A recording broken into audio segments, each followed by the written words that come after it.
इलाके में एक 4 मंजिला इमारत भरभरा कर नीचे गिर गई। बड़ा हादसा हुआ। एक 7 साल की बच्ची समेत 2 लोगों की मौत हुई है। इमारत के मलबे से अब तक 13 लोगों को एनडीआरएफ और दमकल विभाग की टीम रेस्क्यू कर चुकी है। हालांकि अभी भी कई लोगों के मलबे में दबे होने की आशंका है। जानकारी के मुताबिक ये एक निर्माणाधीन इमारत थी। वहीं हादसे वाली जगह पर रेस्क्यू ऑपरेशन जारी है।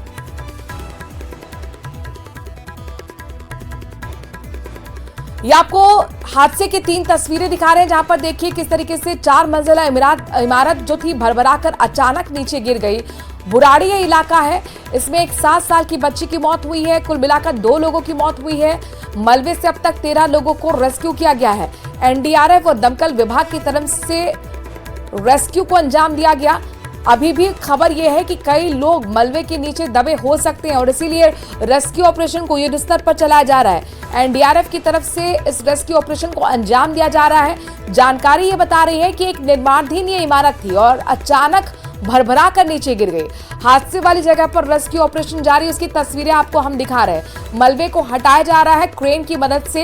एनडीआरएफ की टीम वहां पर मौजूद है, दमकल की टीम मौजूद है और कोशिश यही है कि जितने भी लोग इस मलबे के नीचे दबे हैं उन्हें बाहर निकाला जाए। 13 लोगों को अब तक बाहर निकाला गया है, लेकिन अभी आशंका है कि कुछ और लोग भी इस मलबे के नीचे दबे हो सकते हैं। निर्माणाधीन ये इमारत थी, 4 मंजिला इमारत भरभरा कर नीचे गिर गई, जिसमें 2 लोगों की मौत हो गई।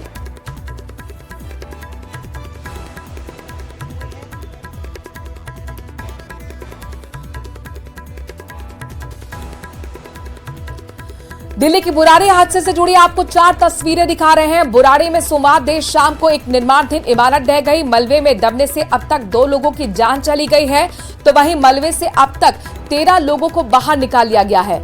हालांकि अब भी कई लोगों के मलबे के नीचे दबे होने की आशंका है।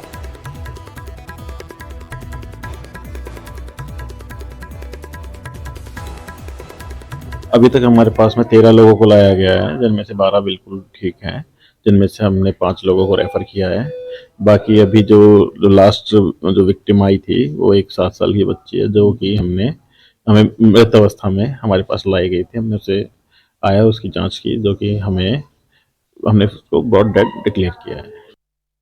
बुराड़ी में कल रात तकरीबन 7 बजे एक 4 मंजिला इमारत गिर गई और उसके बाद से लेकर अब तक राहत और बचाव का काम। बिग ब्रेकिंग बड़ी खबर जलदाय विभाग से आ रही है, जहां पर जल भवन मुख्यालय में नए भवन में विजिलेंस का छापा पड़ा है। सामान्य प्रशासन विभाग की विजिलेंस टीम का ये छापा, जिसमें टीम को 80% कर्मचारी दफ्तर से नदारद मिले। टीम ने अधिकारी और कर्मचारियों के हाजिरी रजिस्टर को जब्त कर लिया। जलदाय विभाग के कर्मचारियों की लेट लतीफी की शिकायत मिली थी। विष्णु ज्यादा जानकारी के साथ हमारे साथ जुड़ गए। सीधे बिना देरी के विष्णु का रुख कर रहे हैं। विष्णु, ये अचानक छापेमारी और इसमें बताया जा रहा है कि कर्मचारी नदारद मिले, वो भी 80%। ये बड़ा आंकड़ा है। कहां थे सब लोग? यानी कुल मिलाकर पोल खुल गई। दिखाइए जरा लाइव तस्वीरें। और ये दिख रहे हैं कि केबिन में कोई मौजूद नहीं है।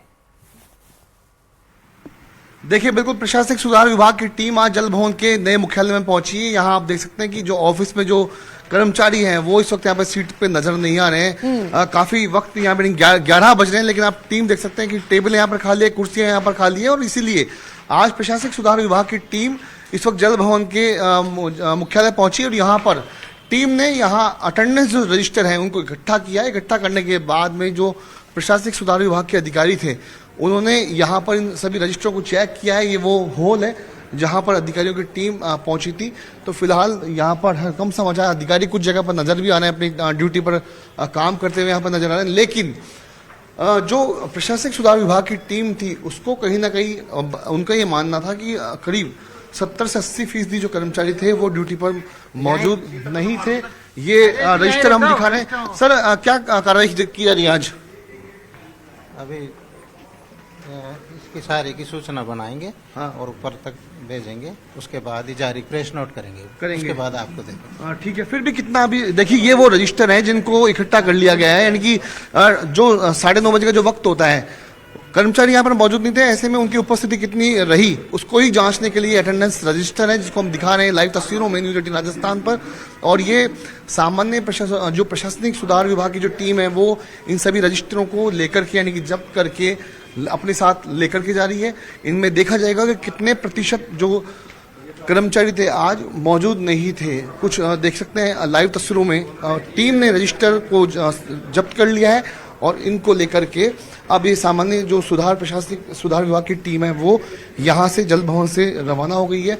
हम दिखा रहे थे कि किस तरीके से यहाँ पर जल भवन में कई कर्मचारी अपनी जो ड्यूटी थी उससे नदारत थे, नजर नहीं आ रहे थे और यहीं पर अब ये बड़ी जो कार्रवाई है वो यहाँ पर जारी है। तो फिलहाल जो ये टीम है कमरों में जा चुकी है। जी,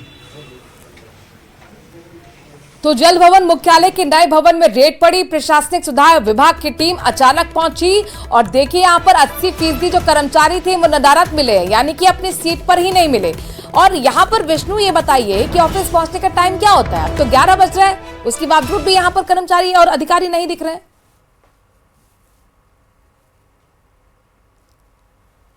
ये देखिए वही रजिस्टर, ये रजिस्टर है और इन रजिस्टर्स को जब्त किया गया है ताकि अटेंडेंस देखा जाए कि कितने कर्मचारी यहाँ पर पहुंचे टाइम पर, कितने कर्मचारी लेट पहुंचे हैं, कितने कर्मचारी पहुंचे ही नहीं हैं। और ये जो सिलसिला है कब से चल रहा है, इस सब की जांच होगी और ये प्रूफ होगा अटेंडेंस रजिस्टर, जिसको अब जब्त कर लिया गया है प्रशासनिक सुधार विभाग की तरफ से। अमूमन जब भी सरकारी दफ्तर होते हैं उनके पहुंचने का कर्मचारी का टाइम 9:30 तक होता है, लेकिन 9:30 से 10:30, 10:30 से 11 और ये देखिए 1.5 घंटे बावजूद भी यहाँ पर अपने केबिन में अपनी कुर्सी पर कर्मचारी और अधिकारी नहीं दिख रहे हैं। शिकायतें मिली थी लेट लतीफी की, ये सरकारी कर्मचारी के ठाट बाट आप देख लीजिए। और ऐसे में आम लोग जो है किस तरीके से परेशान होते हैं, चक्कर काटते हैं, ये सब उसी चीज का नतीजा है। अब देखना होगा क्या कुछ एक्शन इस मामले में होता है। खबर जयपुर से है, जहां पर रोहिंग्या बांग्लादेशियों के खिलाफ बहुत बड़ा एक्शन देखने को मिला है। अवैध रूप से रह रहे बांग्लादेशियों और रोहिंग्या के खिलाफ कार्रवाई करते हुए साउथ और नॉर्थ जिले से करीब 500 संदिग्धों को पकड़कर पूछताछ की गई है। नॉर्थ जिले में 250 से ज्यादा बांग्लादेशियों को पकड़ा गया है। साढोला इलाके में 394 रोहिंग्याओं के रहने की जानकारी सामने आई है, जिसके बारे में डीसीपी राशि डोगरा ने बताया। तो वहीं बांग्लादेशी नागरिक फजल अली को पुलिस ने गिरफ्तार किया। पुलिस कमिश्नर वीजी जॉर्ज और एडिशनल सीपी कुंवर राजदीप के निर्देश में ये बड़ी छापेमारी की गई। आजकल के रिसेंट क्राइम्स हुए हैं, अपराध हुए हैं, जिनमें बाहर के लोग जो यहाँ आके बस जाते हैं और वो गलत अपने कोई आईडी प्रूफ बना लेते हैं या अपने रिश्तेदारों के पास गलत तरीके से, अवैध तरीके से रुक जाते हैं और यहाँ उनका कोई सोर्स ऑफ इनकम ऐसा कुछ नहीं है, पर अपराध से अपना जीवन यापन कर रहे हैं। तो इसको मतलब हम पीछे पड़ना चाहते थे और इन तरह के लोग जो अवैध तरीके से यहाँ रह रहे हैं, वो बांग्लादेशी हो या और भी किसी कंट्री से हैं जो यहाँ रह के अपराध कर रहे हैं, तो इनके खिलाफ हमने ये कार्रवाई की है।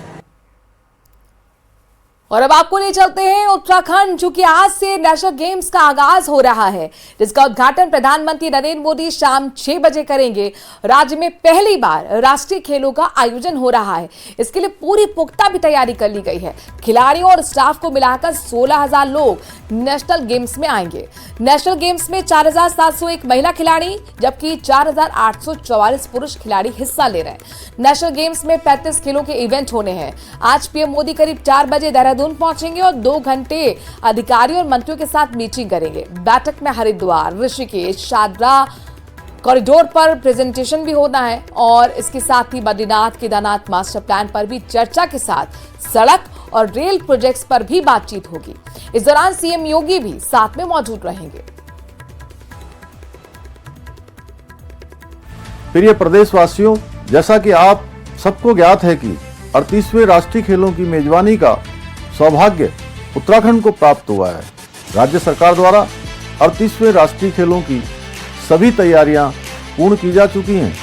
आदरणीय प्रधानमंत्री श्री नरेंद्र मोदी जी के मार्गदर्शन में हम एक नई दिशा की ओर कदम बढ़ा रहे हैं। निश्चित तौर पर खेल के क्षेत्र में यह आयोजन हमारे राज्य के लिए स्वर्णिम अध्याय सिद्ध होगा।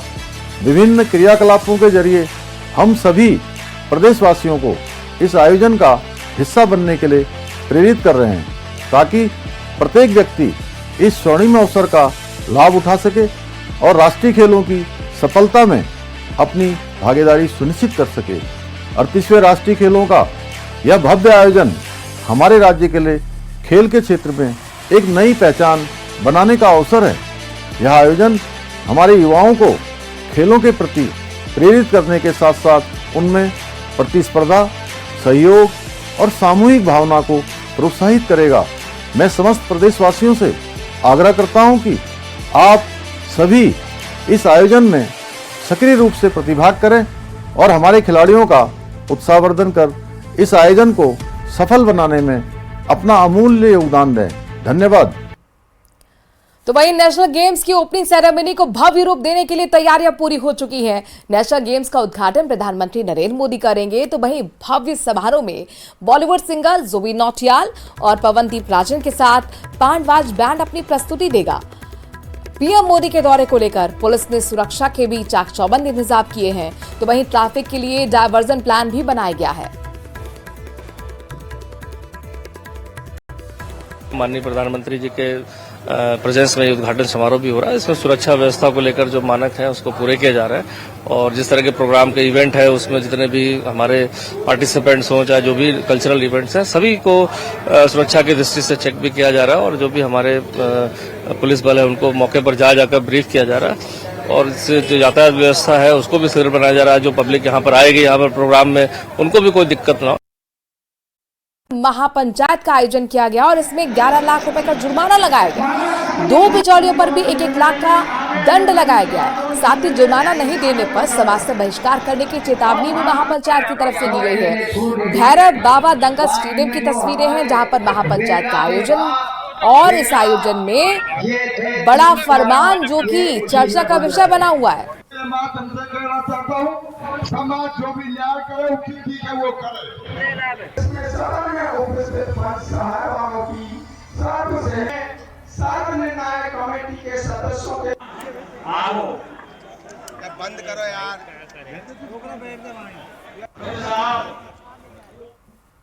और अब बात करते हैं मुख्यमंत्री की। दरअसल मुख्यमंत्री भजनलाल शर्मा आज भी दिल्ली के दौरे पर ही हैं। केंद्रीय मंत्री भूपेंद्र यादव से उन्होंने मुलाकात की। प्रदेश के विकास को लेकर दोनों के बीच चर्चा की गई। दिल्ली चुनाव में भी आज धुआंधार प्रचार करते हुए मुख्यमंत्री भजनलाल शर्मा नजर आएंगे। बीजेपी प्रत्याशियों के समर्थन में लगातार सभाओं को कल भी उन्होंने संबोधित किया था और आज भी बीजेपी के पक्ष में माहौल बनाते हुए चुनाव में वोट की अपील करते हुए मुख्यमंत्री नजर आने वाले हैं।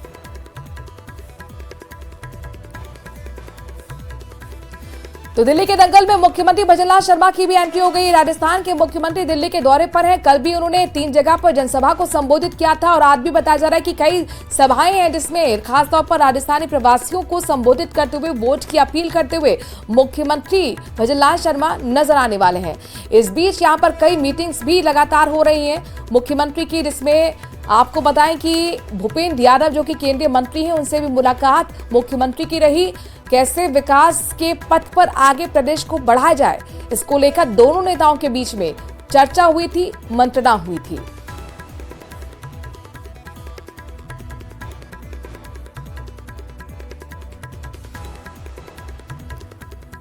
और अब बात मुंबई हमले की करते हैं। 26/11 मुंबई हमले के मास्टरमाइंड तहब्बुर राना के प्रत्यार्पण मामले में नेशनल इन्वेस्टिगेशन एजेंसी की टीम जल्द ही अमेरिकी जाएगी और इसको लेकर भारत की एजेंसियां लगातार अमेरिका की एजेंसियों के संपर्क में भी हैं। राणा पर डेविड कोलमैन हेडली की मदद के गंभीर आरोप हैं। तहब्बुर राना ने हमले के मास्टरमाइंड डेविड हेडली को मुंबई के ठिकानों की रेकी में मदद की थी। 2009 के वक्त शिकागो से तहब्बुर राना गिरफ्तार हुआ था और FBI ने उस हमले के 1 साल बाद पाकिस्तान समर्थित नेटवर्क का हिस्सा होने के आरोप में पकड़ा था। तहब्बुर राना पर ISI और लश्कर तैयबा से जुड़े होने के आरोप है।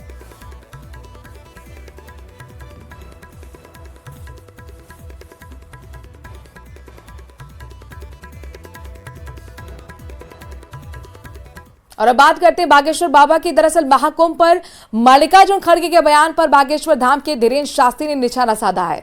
उन्होंने कहा कि सनातन पर सवाल उठाना आसान है, लेकिन अब जो हमको छेड़ेगा उसको हम छोड़ेंगे नहीं।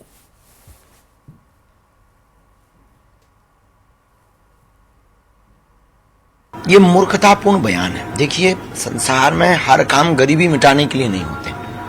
हज की यात्रा गरीबी मिटाने के लिए नहीं होती, या कैंडल जलाना, चर्च में जाना भी गरीबी मिटाने के लिए नहीं होते।